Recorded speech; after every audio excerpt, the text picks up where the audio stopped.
El 29 de octubre, la dana que azotó la provincia de Valencia provocó la muerte de 229 personas, entre ellas Francisco Antonio Murgui Lorente, esposo de Vicent Sisternes, vecino de Sedaví.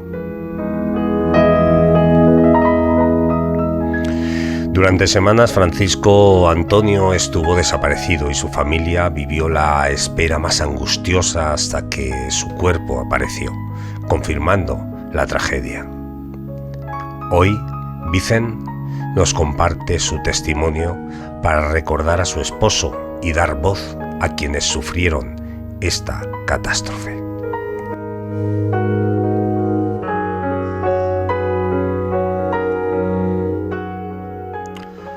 Hola Vicent, buenas tardes.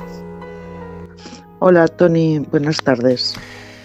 Lo primero de todo, Vicent, agradecerte que compartas con nosotros estos minutos de radio. Sabemos que está siendo unos días muy difíciles, muy complicados. Aparte, sabemos que entre homenajes, actos, manifestaciones que estáis haciendo, pues sé que es muy complicado sacar esos minutos para estar con nuestros oyentes, pero por eso queremos agradecerte lo que estés aquí con nosotros en 2 horas y un destino. Gracias, Tony, gracias a vosotros también por darme esta oportunidad de poder hablar y explicaros y deciros lo que sentimos ahora en estos días tan angustiosos, la verdad. Gracias. Días complicados, recuerdos que te vendrán a tu cabeza seguramente, ¿verdad? Y sobre todo recordar a tu marido, recordar a Francisco, porque Francisco, cuéntanos cómo era Francisco como persona, como esposo, como padre de familia. Pues a ver, Francisco, pues era un padre de familia maravillosa. Maravilloso, era un marido trabajador, muy trabajador, amaba a su familia, deseaba, le encantaba compartir todas las cosas con su familia. Nos conocimos en el año 88 en un trabajo que coincidimos, que entrábamos los dos y bueno, pues llevamos 37 años juntos. Es una persona pues con un don de gente, amigo de sus amigos, a veces era un pelín cascarrabias, pero luego realmente pues no era nadie. Claro. Trabajador, muy trabajador. En esos 37 años seguro que has vivido momentos muy felices y seguro que los recuerdas con especial cariño, ¿verdad? Pues sí, la verdad es que muchos, hay muchísimos recuerdos que pues bueno, que siempre están ahí y espero que la edad no creo que la edad me los haga olvidar. Eso yo intento mantenerlo siempre conmigo. Seguro que así es. Sí. Este verano nos reunimos, nos vimos aquí en Sedaví, vivimos en Sedaví los dos, nos vimos en el pueblo y estuve un ratito hablando contigo. Me contaste que acababas de volver de viaje, un viaje que habías preparado con tu marido antes de ocurrir lo ocurrido, un viaje que hiciste con tus hijos, ¿verdad? Pues sí, siempre todos los veranos, siempre, más días, menos días, más lejos o más cerca, siempre hemos organizado las vacaciones en familia que decíamos, que era pues los viajes, íbamos siempre los 4. El anterior estuvimos en el extranjero, entonces dijimos al año que viene, o sea en el 24, en el 25 nos iremos de viaje a Asturias, porque mis hijos son mayores, pero continúan yéndose conmigo, con nosotros de viaje. Junto con su padre, eran siempre muy seguidores de la Fórmula 1 y decidimos, pues para el 25, irnos de vacaciones a Asturias y así poder visitar el museo de Fernando Alonso, que son seguidores de la Fórmula 1 y de Fernando Alonso. Entonces, la idea era visitar Asturias, esa comunidad, y pues un par de días dedicárselo al museo de Fernando Alonso. Hicimos el viaje ese, que era tal cual lo habíamos planificado, pero llevábamos a mi marido en el corazón, pero no de cuerpo.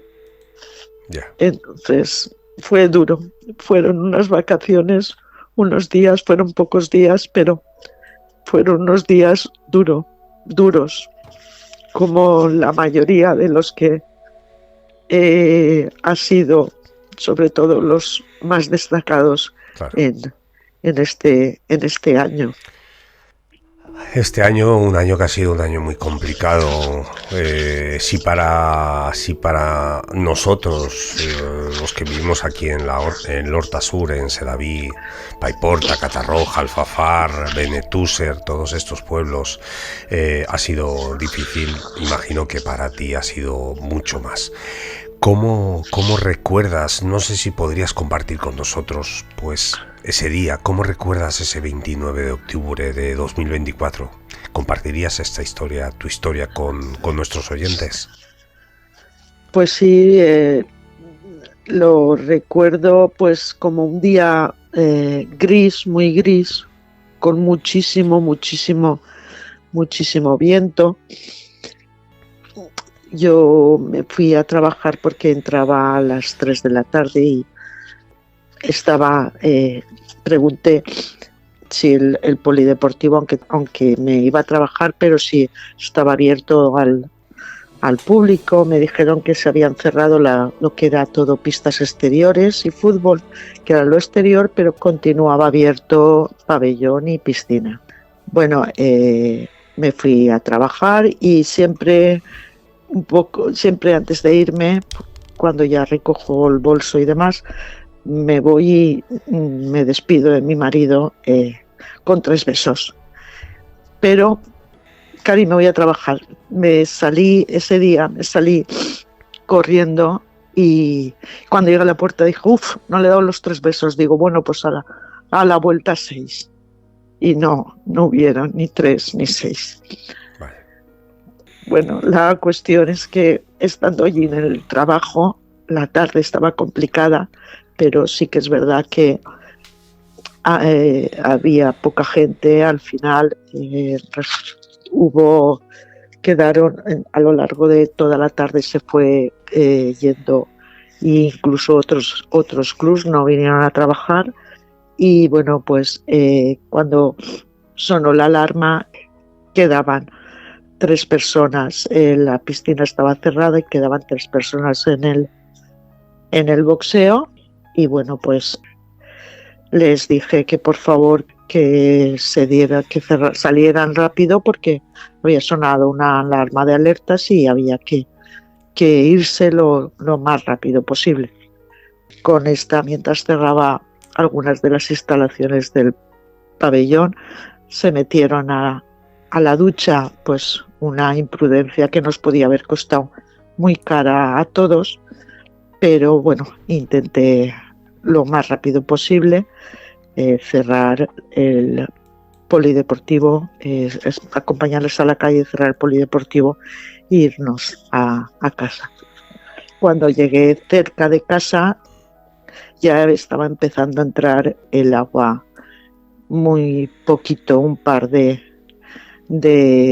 centímetros por la calle de mi casa. Dejé el coche mío, que iba con coche abandonado, Y bueno, cuando llegué a casa pregunté si se encontraba a todos, a mi hija, dónde estaba mi hijo, dónde estaba ella y al final dónde estaba mi marido. Mi hija me contestó que había sacado el coche del barrizal que tengo enfrente de mi casa y que había bajado a sacar la moto del garaje como lo hacía cada vez que había lluvias, porque nuestro garaje se inunda.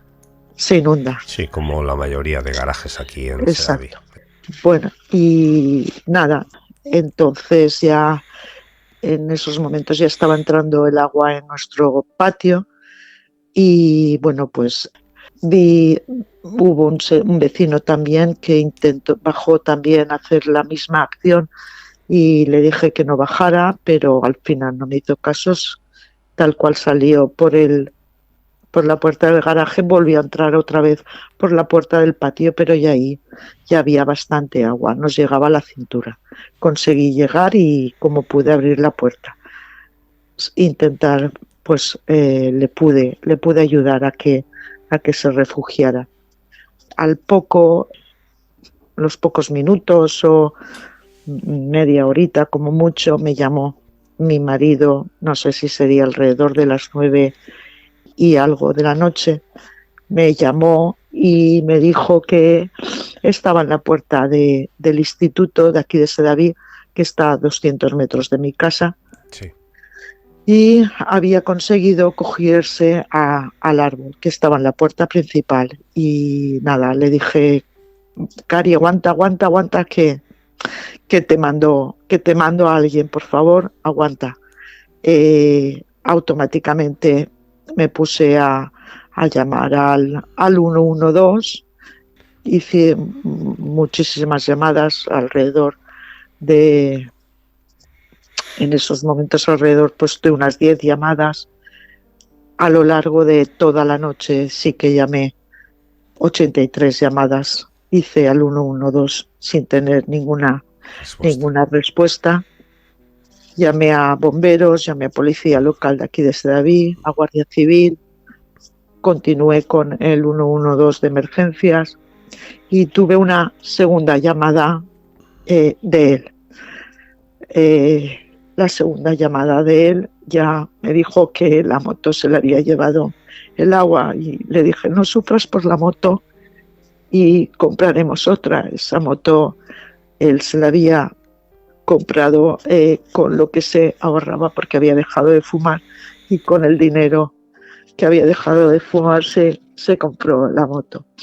Entonces me dijo, Cari, la moto se la ha llevado el agua y estoy en la puerta del instituto, ¿me oyes? Le dije, sí, por favor, aguanta. Y ya como despedida me dijo, Cari, que sepas que te quiero mucho. Y ya fueron sus últimas palabras y le dije que por favor, que sabía que no iba a aguantar porque él estaba delicado. Sabía que no iba a aguantar. Continúe, por favor, no me hagas esto. Aguanta, que te voy a mandar a alguien. Y no me cogió nadie el teléfono. Hice muchísimas llamadas y nadie lo pudo socorrer. Alrededor de las 2 de la mañana, como enfrente de mi casa había un vecino también, cogido a un árbol y consiguieron algunos vecinos sacarlo. Decidí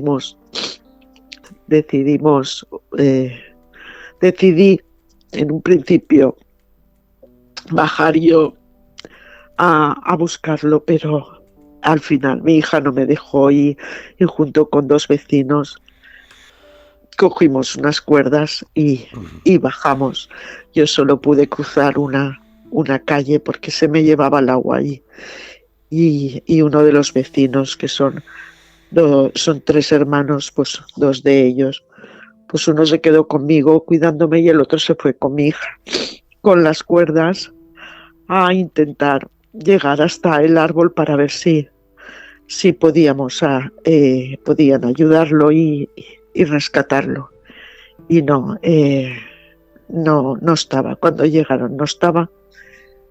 Decidieron seguir avenida hacia abajo, en dirección hacia la residencia y la entrada de Sedaví por la pista de silla, con una caña para asegurar el terreno, porque estaban las trapas levantadas, todo esto con agua hasta el pecho les llegaba, pese a que había bajado ya un poquito el nivel, que fue cuando empezó a bajar, pero ahí más o menos por bajo del pecho les llegaba el agua.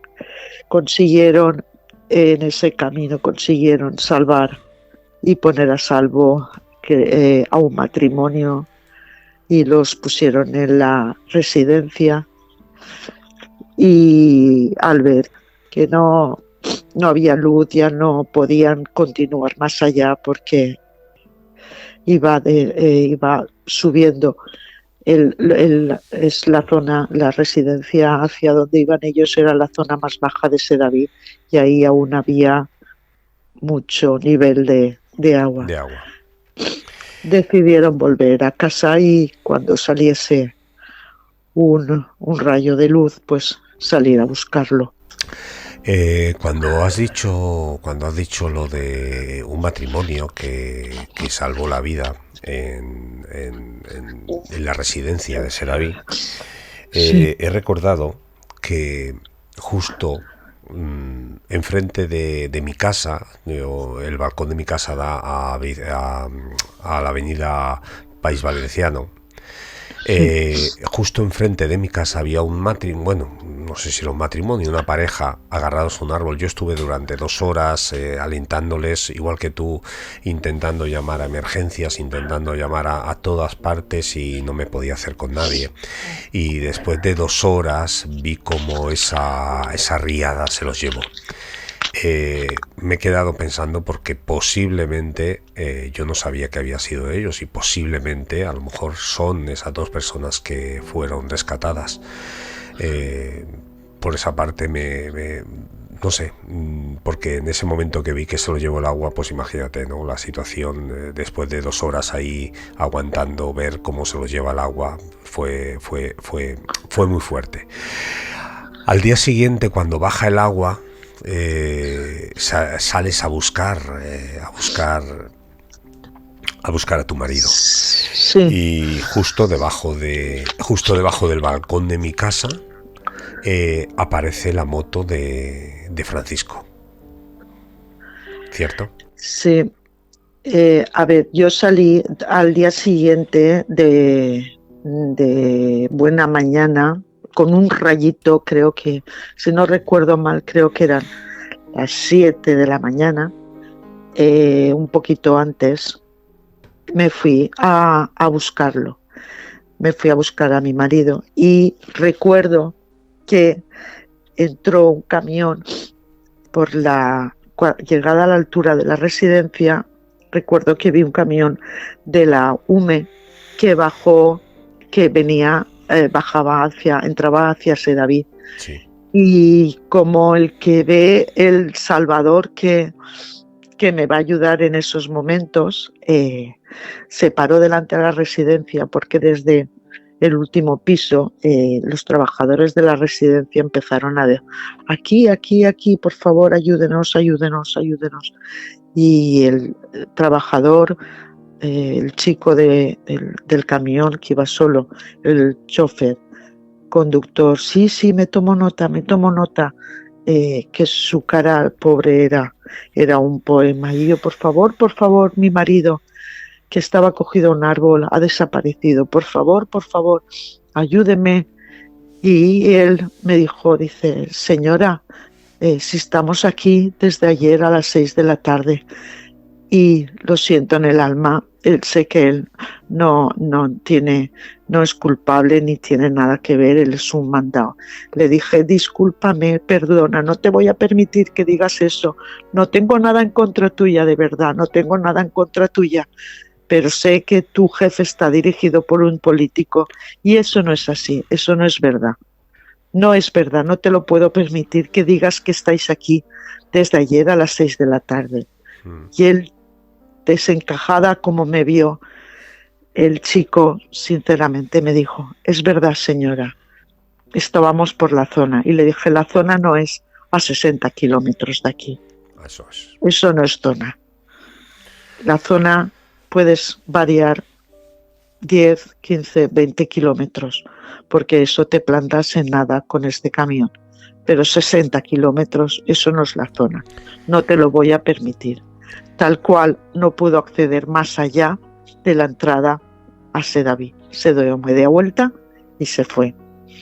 Transcurridas, yo tuve que volver porque no iba con ropa adecuada, ya iba chupada hasta arriba y a esas horas aún quedaba barro por bajo del culo.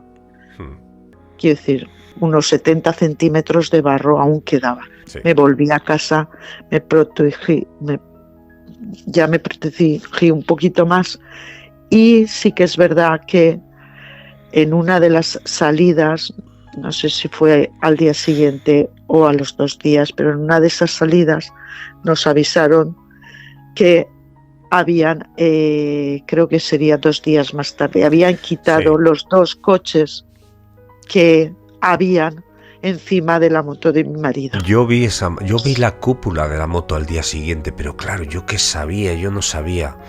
Yo vi la cúpula, es que era una locura, es que era todo coches, vehículos, claro. Sí. Y yo vi esa cúpula ese mismo día la vi. Fue un horror, sinceramente fue días de mucho horror. ¿Y cuándo aparece el cuerpo de tu marido? ¿Y dónde aparece el cuerpo de tu marido? Bueno, pues a ver, nosotros sí que es verdad que mis hijos y yo, amigos de mi marido y amigos de mis hijos, salíamos todos los días a buscarlo y nos metíamos donde no deberíamos de meternos porque era muy peligroso.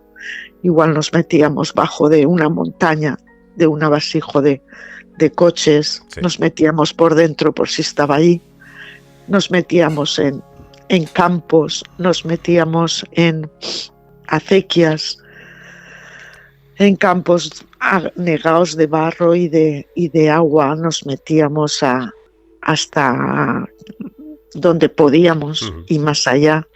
Y nada, no, todo esto lo hacíamos hasta casi la hora de comer, incluso a veces que comíamos a las 4 de la tarde, que ya veíamos que empezaba a anochecer y ya no quedaba mucha luz para poder buscar. Incluso unos primos suyos bajaron de su pueblo, de Fuente la Higuera, a ayudarnos a buscarlo y no había manera de encontrar nada absolutamente. Al final mi marido nos notificaron el día 5 de noviembre que habían encontrado el cuerpo y bueno, que ya nosotros a lo largo de ese periodo ya nos habíamos puesto en contacto con la Guardia Civil para primero hacer la denuncia de desaparecido y luego todas las pruebas de ADN para cuando apareciese el cadáver, pues poder tener el trabajo ya por adelantado. ¿Dónde apareció? Luego al tiempo pedí el parte forense y nos dijeron que él apareció en un campo de naranjos en el término de Alfafar. No sé más. Pedí la autopsia porque me la pedían en uno de los papeleos que tuve que hacer y bueno, la autopsia tampoco da mucho detalle y y creo que tampoco es muy importante, es lo mismo que pues que ponen, porque el caos es que había en esos momentos en las administraciones, claro, sobre todo en justicia, pues era. Entonces no he podido averiguar y tampoco tenía muchos ánimos de averiguar exactamente dónde había aparecido, pero sí que es verdad que yo siempre decía que, no sé, me daba la sensación, porque él le gustaba mucho ir a pasear a la Albufera, a la Marchal, a la playa con la moto, se iba, daba una vuelta y así se distraía. De hecho, la foto que aparece en todos los reportajes, en mi camiseta de manifestación y en mi propio WhatsApp es una foto de mi marido en la Marchal. Yo siempre decía que él estaría por ahí, que lo que pasa es que ahí no podíamos acceder y de hecho la Guardia Civil me aconsejó que no siguiera arriesgando mi vida ni la de mis hijos, claro, buscándolo, porque era muy, muy peligroso. Y ellos estaban ya,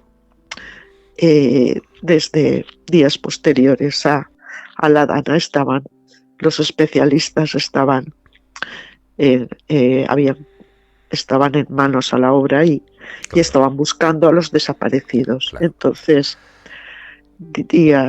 unos días antes de aparecer, ya decidimos no seguir buscando más allá de donde no se puede, claro, buscar, porque fue muy, muy arriesgado. Eso es. Pero a lo mejor, si volviese a ocurrir, espero que no, seguro que lo vuelvo a hacer, porque pues es la protección o la manera de poder. Es muy peligroso, sé que es muy peligroso esa noche o los días siguientes salir, es muy peligroso, pero... Está claro y es muy lógico lo que hicisteis. No nos queda mucho tiempo, pero sí que te quiero preguntar, ¿has sentido el apoyo? Entiendo que has sentido el apoyo de tus amigos, de tus vecinos, de tus familiares. ¿Qué apoyo es el que te ha faltado? Pues te podría decir muchos apoyos, porque sí que es verdad que la Dana, lo que sacas de la Dana es que sale lo bueno de algunas personas, pero también saca lo malo de otras. Lo puedo resumir así, porque hay, a lo mejor dices algún comentario de lo que siento y pueden haber personas, claro, pues que en un momento dado le pueda herir. Yo tampoco quiero herir, pero a veces está claro, sí que me hubiera gustado tener un poco más de apoyo de algunos vecinos e incluso de alguna institución. Lo dejo así.